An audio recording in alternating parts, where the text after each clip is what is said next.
Bonjour tout le monde, c'est moi Charlotte et aujourd'hui pour le club de français on est en quel mois de février 2025, nous allons étudier 5, ça veut dire 5 ça, 5 blagues drôles, 5 blagues marrantes, ok?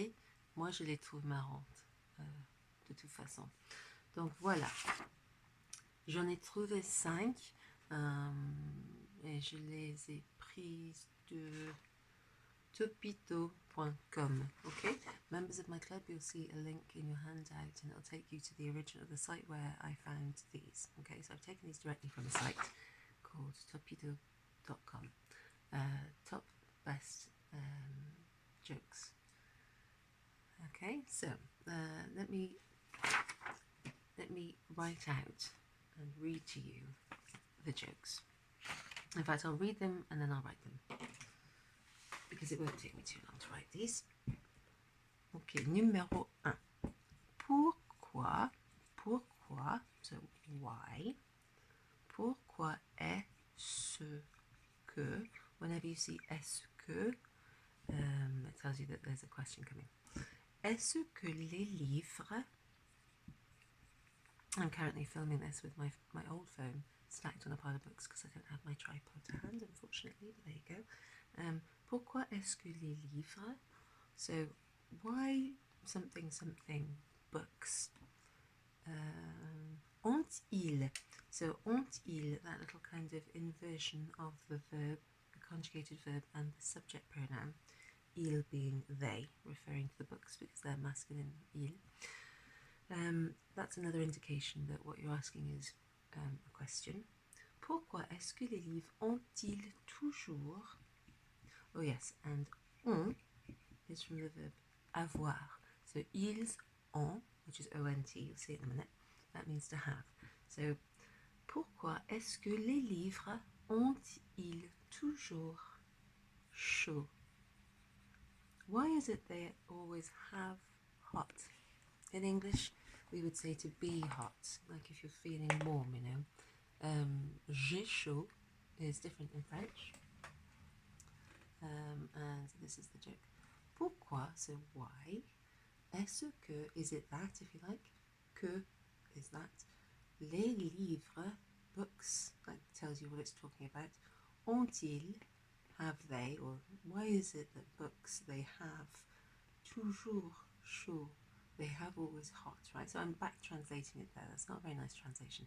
It's just to help you understand if you're a native English speaker learning French. For example, pourquoi est-ce que les livres ont-ils toujours chaud? Why is it they are always hot? You have to excuse me, I'm very tired today, as you can probably see. Just been working. The response.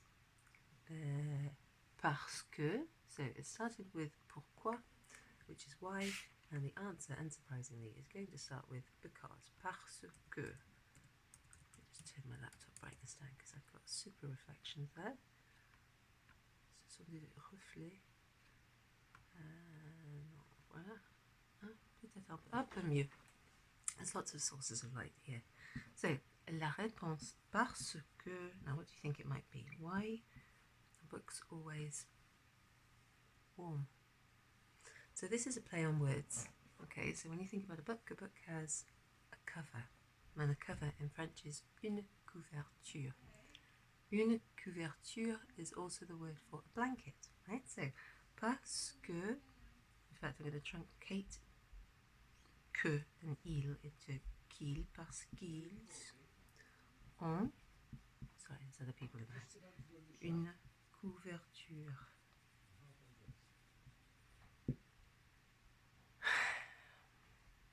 I don't know whether you heard that, but you probably did. If so, it's quite funny. Pourquoi est-ce que les livres ont-ils toujours chaud? Parce qu'ils ont une couverture. So, why are books always warm? It's because they have a cover, okay, as in the front and the back cover. Couverture also means a blanket. In fact, I'm sitting on a blanket now. Voilà, ça c'est une couverture. Give me a sec, I'll find you a book.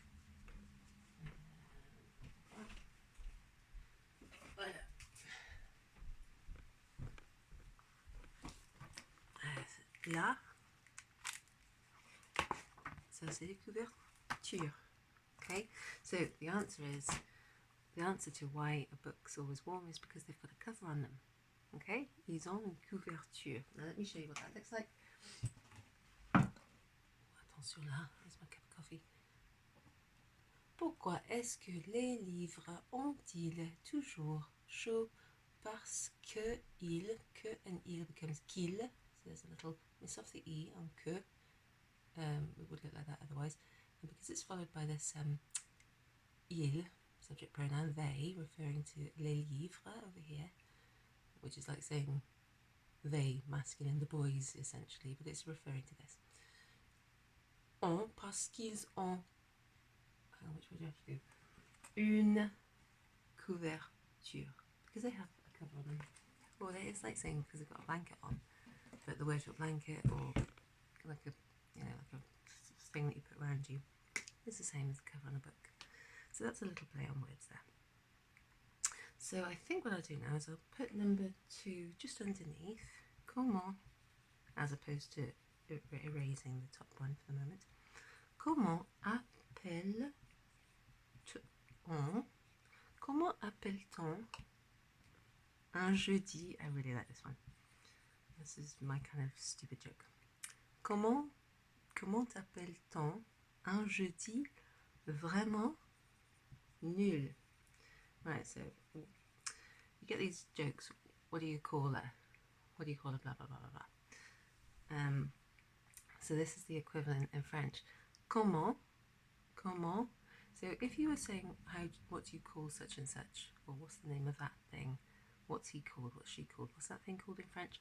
Then you start the question off with, instead of what, which would be qu'est-ce que, you would use comment, right? Like, comment t'appelles-tu? What's your name? Comment vous vous appelez? Comment il s'appelle? What's his name?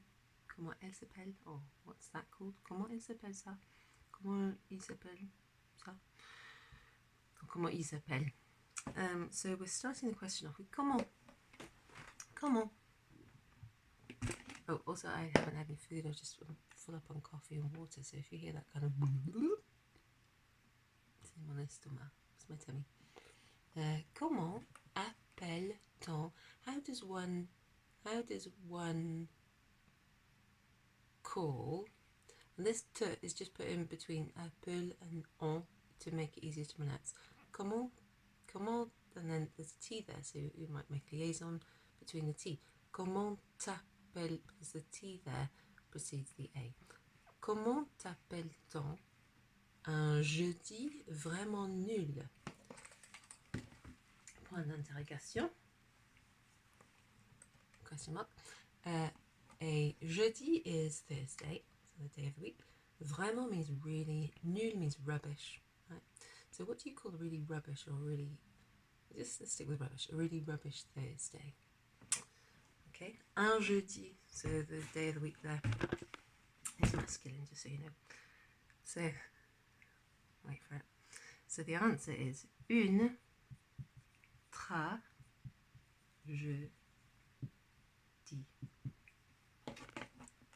C'est pas super ça, non? Oh, j'adore. Une tragédie.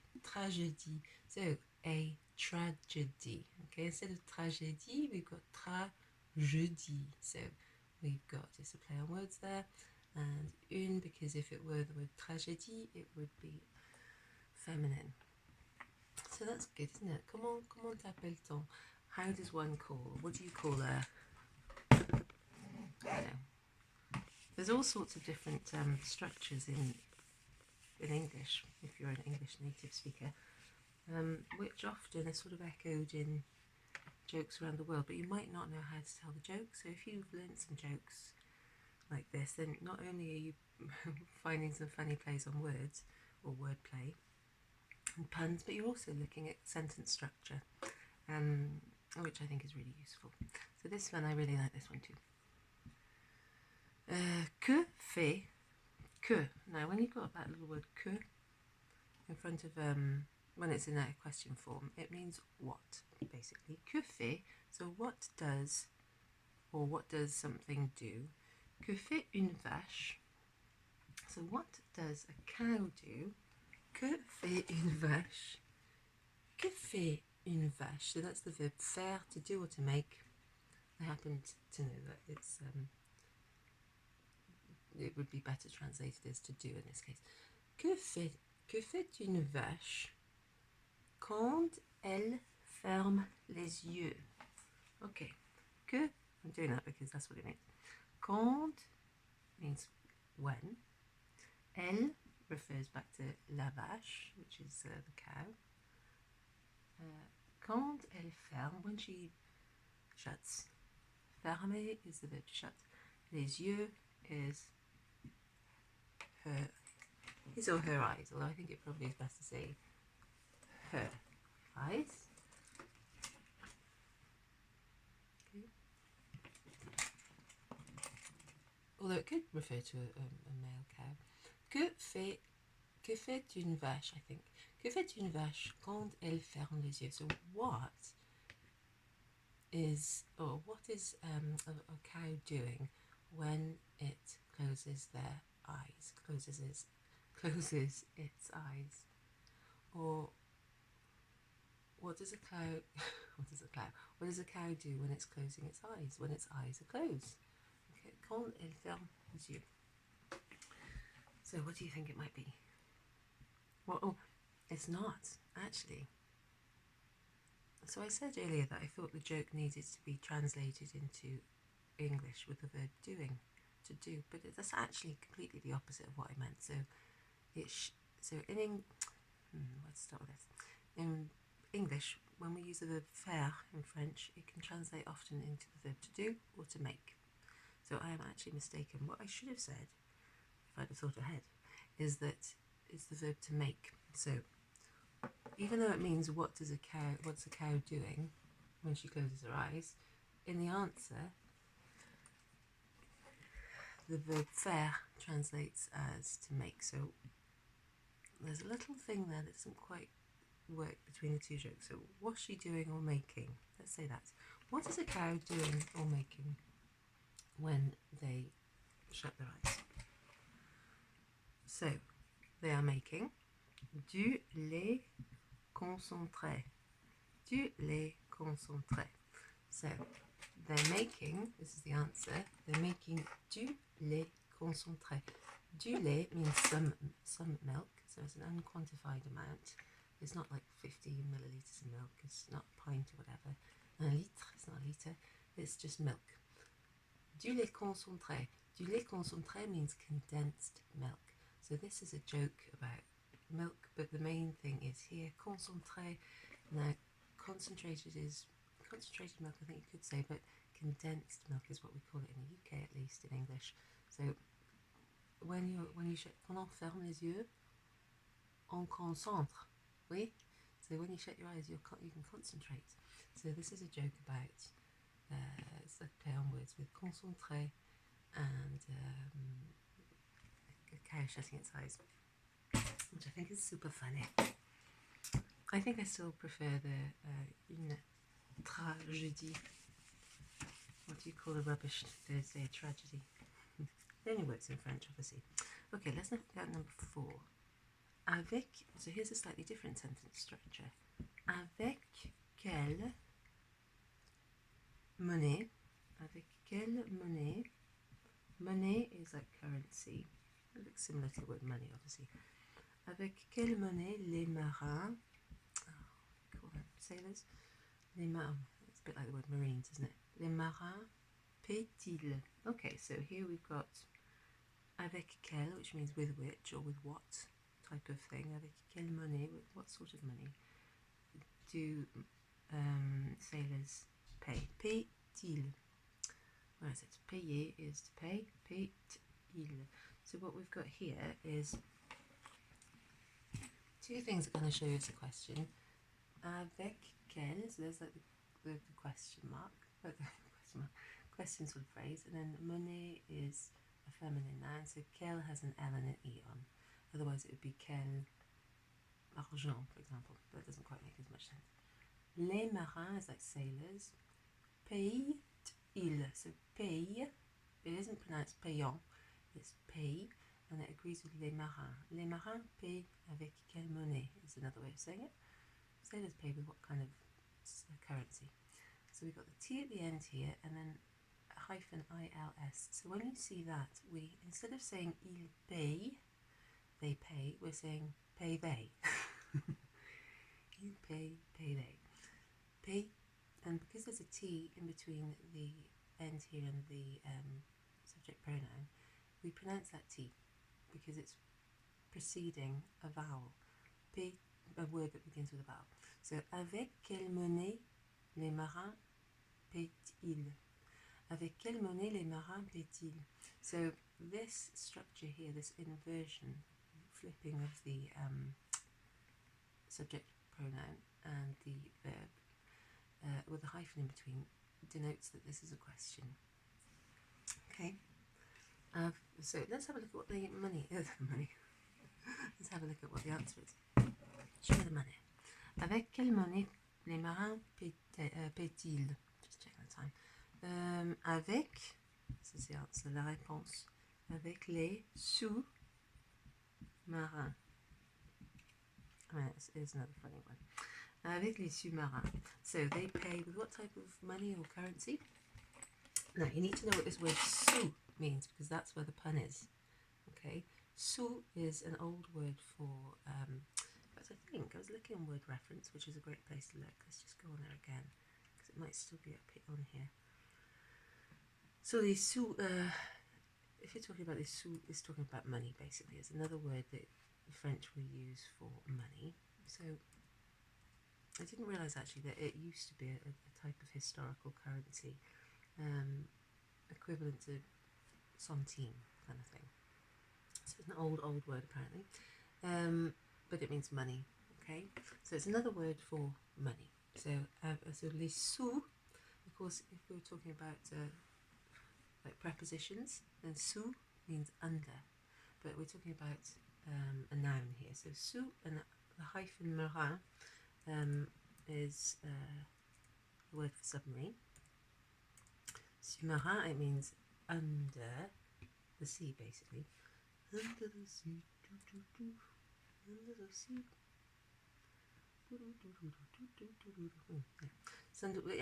Sous-marin. So that's interesting, actually. So, so the first thing that came to my mind is sous-marin, which is, it literally means submarine, as in like the vehicle that goes underwater. But, of course, sous-marin does mean underwater. So, sous-marin as an adjective, the vehicle sous-marin, would mean underwater or undersea vehicle.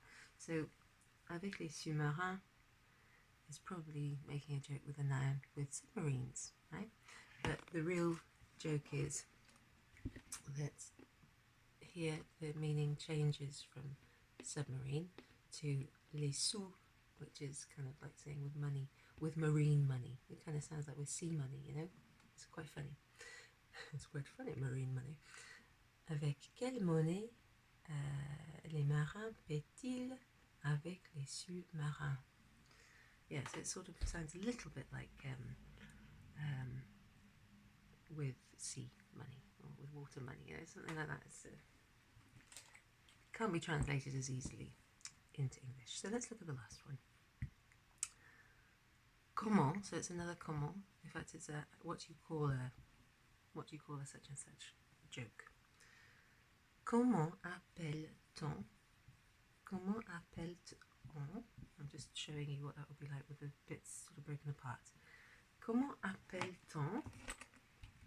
How do you call, or what do you call, or what does one call, to be more precise? Comment appelle-t-on? How does one call? And the little T is just put there to make it easier to pronounce. A bit like West, very similar to when we put an N after the article a or a in English. You know, I have an apple. Okay, we wouldn't say I have an apple. I have a apple. I have a apple. You might say I have a apple, but normally you put an N after the A to make it I have an apple. I have an insect. Oh, look, there is an apple over there. So they put the N in, or we put the N in sort of like instinctively, most of the time anyway. You'd be understood if you didn't put it in, but it just makes it easier to understand because it breaks the two words apart and it kind of clarifies the difference between them. So it's a similar thing here with a T. It's just come from nowhere to make it easier, basically. So you hear a little T sound sometimes, and it's often in questions. Avec les sous-marins, that's the answer. C'est la réponse à la question avant.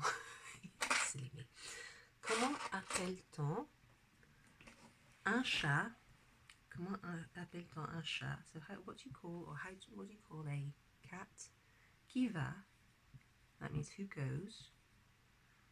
Dans l'espace. Dans l'espace means into space. What do you call a cat that goes into space? Espace. Is there a hyphen? Not a hyphen. Is there an accent? Espace. No, I don't think there is. Just thinking of a Renault Espace. Remember those? Do they even still make them? Probably not. Probably not. I'm very out of date. Espace. Okay, so there isn't an accent aigu. Comment appelle-t-on un chat qui va dans l'espace? What are we missing here at the end? Un point d'interrogation. Question mark. An interrogation point. So, selon vous, I need to get there. Selon vous, comment appelle-t-on un chat qui va dans l'espace? C'est un... You ready for this? C'est un satellite. C'est un satellite. Un satellite.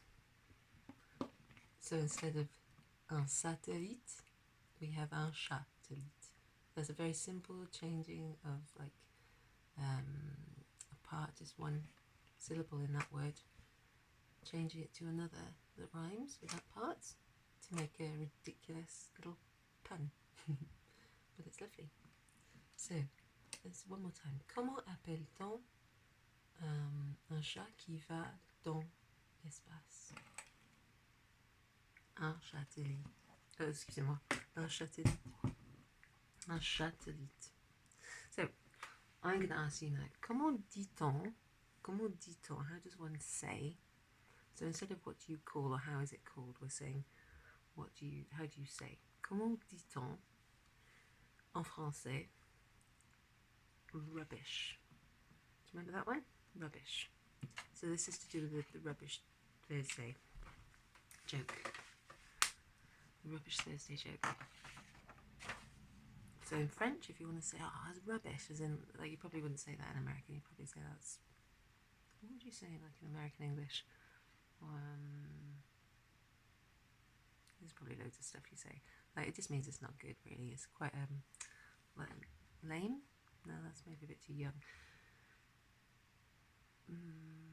That's rubbish. What would you say for that's rubbish in, like, American English? Let me know if you're from, like, the States.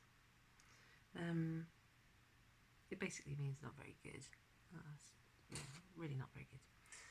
Anyway, so en français, on dirait nul, right? Nul. Oh, I say nul. Oh, that's not good, you know. There's loads of things we could say. If it was a little less formal, you might say, oh, that's crap. But that's like kind of a bit vulgar. Not very, but, you know, you probably wouldn't want to say it with your teachers or colleagues, you know, unless it's just a very kind of relaxed and informal atmosphere. But amongst friends you might say that, but it's even maybe a little bit too harsh. In English we say, in UK British English we would say, oh, that's rubbish, that's no good, you know, that's not good basically.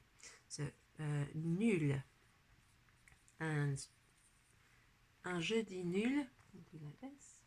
But if we were talking about une semaine nulle, oh, it's a bit, it's like null and void, and it just means like not worth much, you know. So, comment dit-on, a verb this time, to pay? C'est vraiment, c'est comme, c'est proche à la version anglaise. To pay. Not a toupee as in like a toupee on your head. Not like that, you wouldn't do that with a toupee, but you know, I'm not talking about to pay on someone's head. I mean the verb to pay for something. Payer, payer. That's a verb. So most verbs well, not most, but there's loads. Most common verbs I'd say in French end with er. Payer, manger, chanter, danser, aller, whatever. So if in doubt, you can always kind of make an approximate guess of a verb, which might share a similar root to whatever your language is, but especially if it's sort of English or Latin. And then add er on the end, and the er is always pronounced e. And the thing about that is lots of things are pronounced e in French. E accent, accent aigu is pronounced e. Ez is pronounced e. All sorts of other things. If you see that kind of a and an I, that's also pronounced e. There's probably other variations that I can't think of. So let's see. One last thing. Oh, if you want to say to be warm, like I'm warm or I am warm. So we don't say to be warm, which you might mistakenly think is être chaud. Okay? Instead we say to have warm. Yeah, to have warm. I'm just back translating things, so if it doesn't feel right when you hear me saying things like that, it's because I'm back translating it. It isn't actually what we necessarily say, it's just a way of making links between the literal meaning of something and its corresponding verb or part of speech in English to try and sort of forge a new kind of way of understanding it. So to have is avoir. Okay, avoir is to have. That's A-V-O-I-R. C'est un R là. Avoir, I've got to go in a minute. And then chaud is hot or warm. Avoir chaud. So if you say to be I'm hot, j'ai chaud. J'ai chaud. So this is from the joke, pourquoi est-ce que les livres ont-ils toujours chaud? Why are books always warm? Parce qu'ils ont une couverture. Remember, because they've got a blanket, because they've got a cover on them. So avoir chaud is to be hot. Avoir chaud. Oh, I've just realised I have to move my car. Oh, attention là. Almost knocked over my coffee. Okay, so yeah. So let's just go through those one more time. Pourquoi est-ce que les livres ont-ils toujours chaud? Parce qu'ils ont une couverture. Numéro 2, comment appelle-t-on un jeudi vraiment nul? What do you call a really rubbish Thursday? Une tragédie. Tragédie. Ok, numéro 3. Que fait une vache? So what's the cow do or make? Quand elle ferme les yeux, elle fait du lait concentré. So she's making condensed milk. Okay. And then numéro 4, avec quelle monnaie les marins paient-ils? So with what money or currency do sailors pay? Avec des sous-marins. Okay, very funny. And then numéro 5, comment appelle-t-on? So what do you call un chat qui va dans l'espace? Un satellite. Et voilà. So guys, what I'm going to do is I'll send that out to club members in the coming day or so, along with this handout and a link to the original. There's loads of cool jokes. It's stupid but really funny jokes. Really good for learning. And what I might do as well is just put a link. I'm going to do this for one of my students. I'm going to send a link to like some comedy channels, which I always used to watch and which are really, really good if you're interested in like silly stuff and having a laugh. If you like stand-up or comedians in any event, then why not study something which links with your interests in your own culture, because it'll be more interesting for you. It'll be more productive for you if you study an area of French language or the type of content that relates to an area of life that you like. So I'll try and find a link for that and post it underneath the video. Merci beaucoup et à la prochaine fois. Au revoir.